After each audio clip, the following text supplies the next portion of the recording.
Depuis quelque temps, on ne parle que de la crise. Cette crise économique prend une tournure mondiale. Elle a débuté par une crise financière et elle est en train de s'étendre à l'ensemble de l'économie. Une à une, les économies s'enfoncent dans une récession qui pourrait être profonde et durable. Je ne sais pas si vous avez suivi un peu l'actualité en Bretagne, mais on parle déjà de pas mal d'entreprises qui commencent à être en difficulté, à faire faillite, des entreprises notamment dans le secteur automobile, par exemple Citroën qui licencierait 900 personnes, ce qui est un chiffre important à l'échelle de notre nation, sachant également que 900 personnes qui travaillent pour Citroën, c'est beaucoup de personnes qui travaillent en sous-traitance pour cette industrie. C'est tout un tissu qui est menacé en ce moment. La question pour nous est de savoir, face à cette situation de crise, quelles sont les conséquences pour la Bretagne?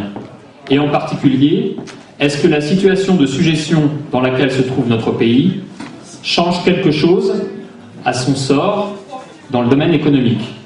Serons-nous, puisque nous sommes dépendants de la France, protégés par le parapluie français, si je peux dire, ou, au contraire, en tant que peuple assujetti, serons-nous plus vulnérables que d'autres? Alors, je vais revenir un petit peu sur cette crise. Vous avez suivi l'actualité. Les sources de cette crise sont d'abord financières. Le système bancaire et boursier, qui est en principe destiné à financer les entreprises, ne remplit plus ce rôle.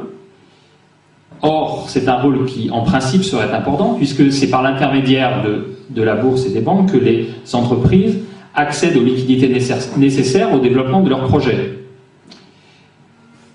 Pourtant, depuis longtemps, la finance offre une image qui n'est pas seulement celle du financement de projets, mais qui est de plus en plus celle d'une spéculation de certains qui confondent bourse et casino et qui n'ont pas toujours pris vraiment la mesure des conséquences sociales, si je peux dire, ou plus générales, de leurs actes.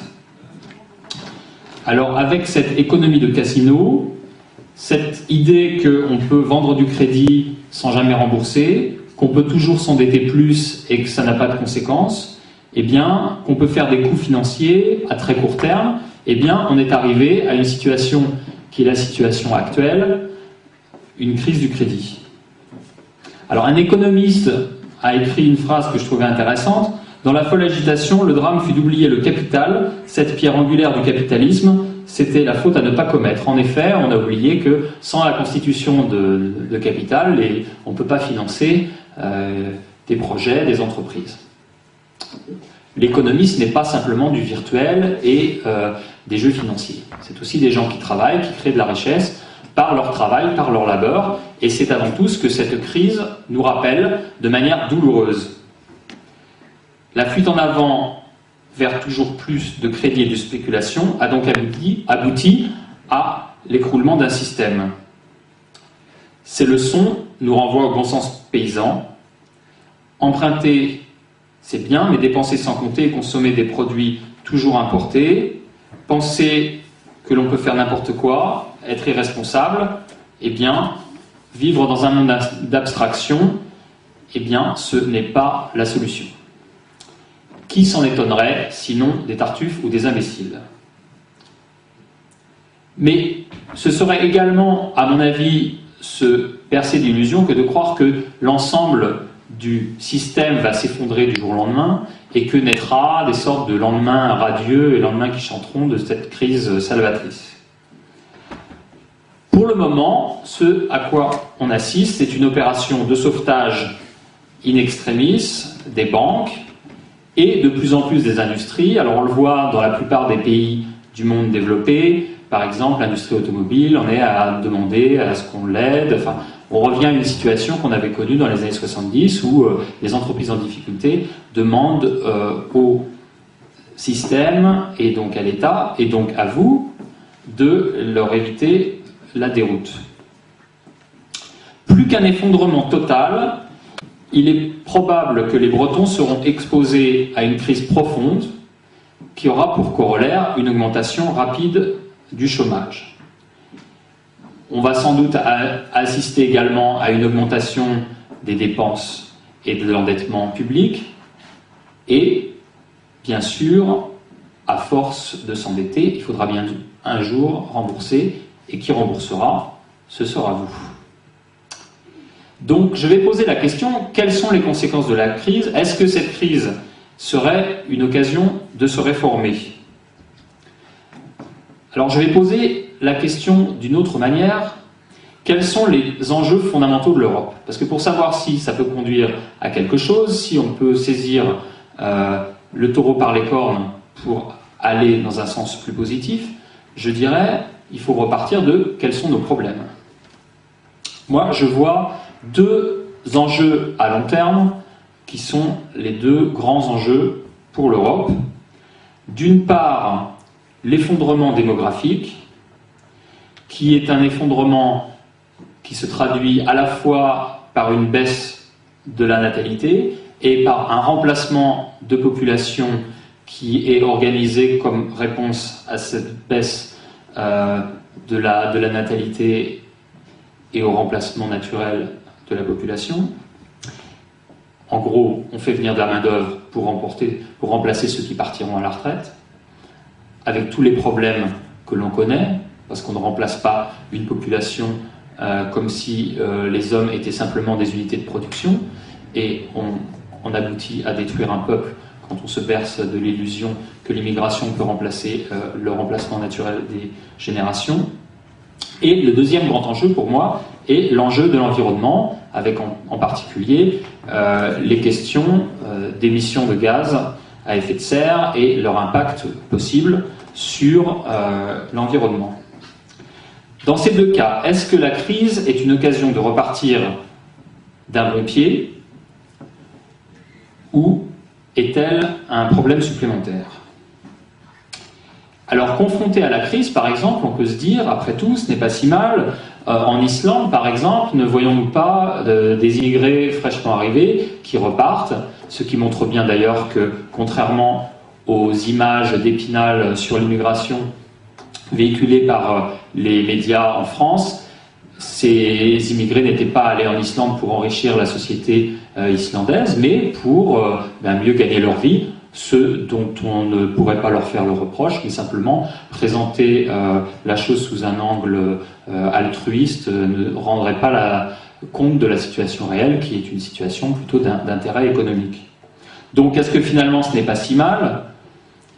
Ne peut-on voir également que le prix du pétrole est en train de baisser, sous l'effet d'une baisse de la demande? Donc après tout, n'est-ce pas également un aspect positif? En fait, ma réponse, c'est que peut-être à court terme, on peut se féliciter de certaines évolutions, mais en réalité, à long terme, ce serait une erreur. D'abord, sur la question démographique, le marasme économique en Europe de l'Est dans les années 90, qui avait suivi la chute de l'effondrement soviétique, en réalité, ne s'est pas accompagné d'un redressement démographique, ça a même été tout l'inverse. Face à la crise économique, les peuples d'Europe de l'Est ont eu encore moins d'enfants.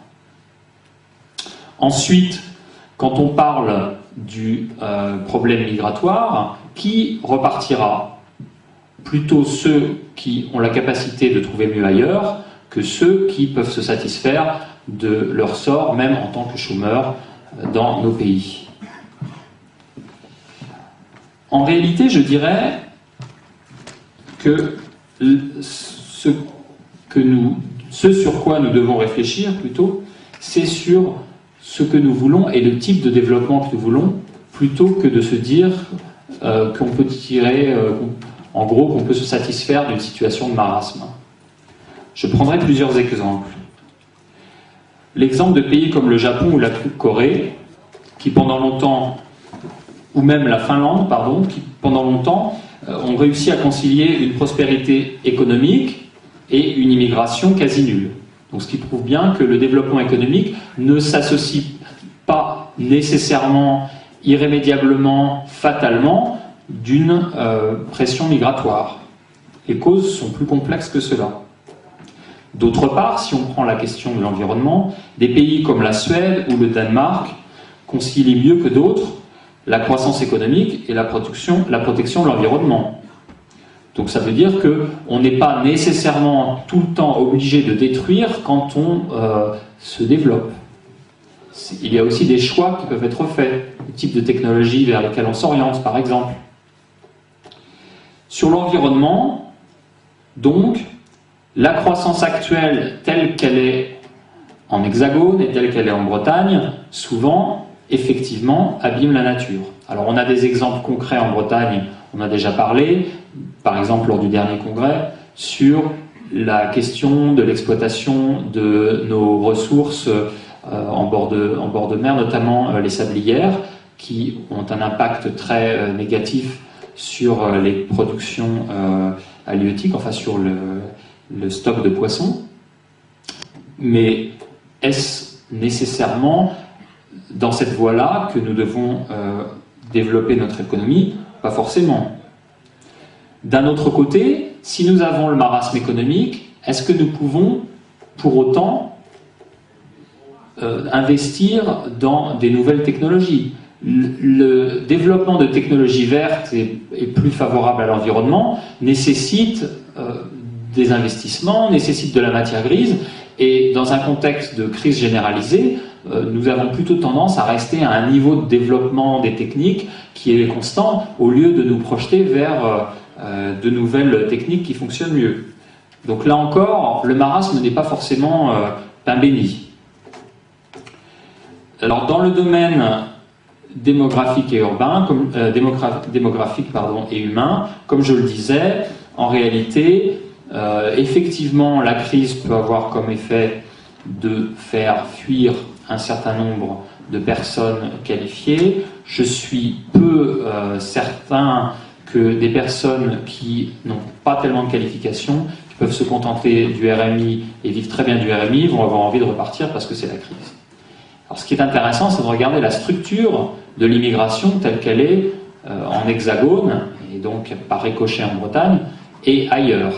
Alors en Hexagone, en gros, nous avons 2/3 d'immigrés qui ne sont pas qualifiés, et donc qui sont plutôt dans une situation où, quel que soit l'impact d'une baisse de l'économie, eh bien, ils vont toujours trouver un intérêt à rester là.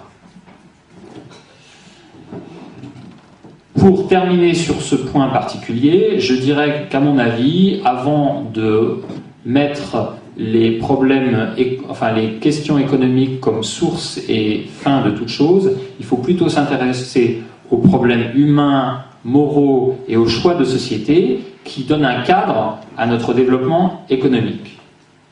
Nos dirigeants, c'est-à-dire les dirigeants qui imposent leurs choix à la Bretagne, ont choisi un mode de développement qui est fondé sur de l'immigration, sur la destruction de la nature et pas sur la protection d'un développement créatif qui aide à maintenir les balances naturelles et qui permet de trouver du travail chacun dans son pays. Et ça, à mon avis, quels que soient les hauts et les bas de l'économie, ça ne changera pas.